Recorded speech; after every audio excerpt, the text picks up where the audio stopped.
What happened in Cuba remains a mystery. We know 21 people who work at the U.S. Embassy in Havana have suffered a variety of illnesses, including hearing loss, dizziness, and headaches.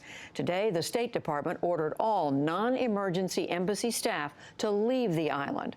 Hari Srinivasan has the story.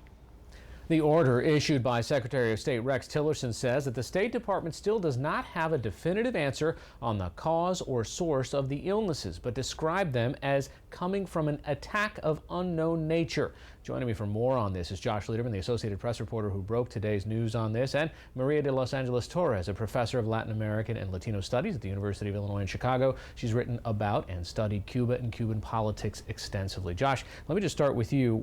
The latest on this, you know, there seems to be a difference in the word choice. We're now calling it an attack. Just a week ago, we were calling these incidents. That's right. And the United States hasn't exactly explained what has changed.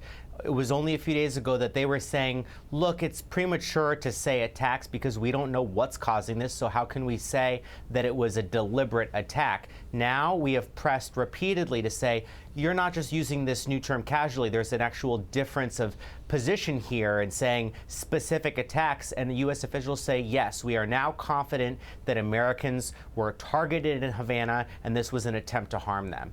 You know, and Josh, the president did say they did some bad stuff to us. I'm still trying to figure out who the they are in this. Does the State Department or any other agency say that there was a calculated move by perhaps another country?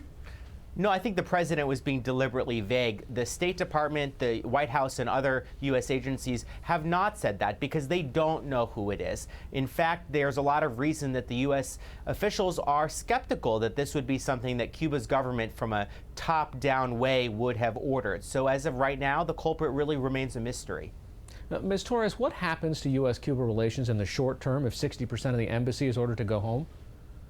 Well, I think that the Secretary of State has said that diplomatic relations are still on, and that this is really about a prudent, if you will, taking care of the diplomats. I think that we will see in the coming days and weeks whether or not the conversations continue. I think the Cuban government has invited the U.S. government to help investigate this. I think the question really is this idea of they. I think you really hit it on the head here, because the Cuban government is not a monolith, and there are many competing factions within that government.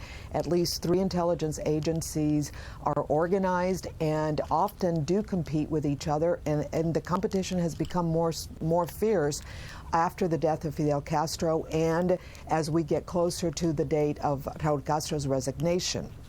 All this, I think, says we should be on the ground and not go back on the diplomatic relations. Josh, you've also spoken to scientists who've studied this extensively. Is there any indication that this is just spy versus spy sort of stuff, or any sort of a new technology that could do this, given how different the indications are from the victims?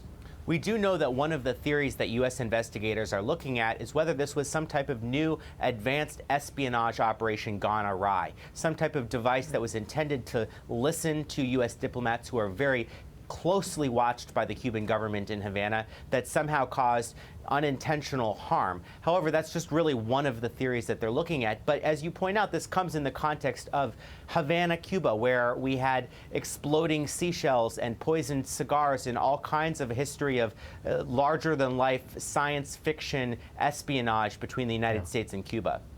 Ms. Torres, you know, the way that the United States has responded so far doesn't necessarily feel like they know that the Cuban government is behind this, because the 2 diplomats that we expelled, it wasn't a banish and never come back to the U.S. again. I mean, an action that the United States might likely take if they knew that the U.S. Or the Cuban government was behind this.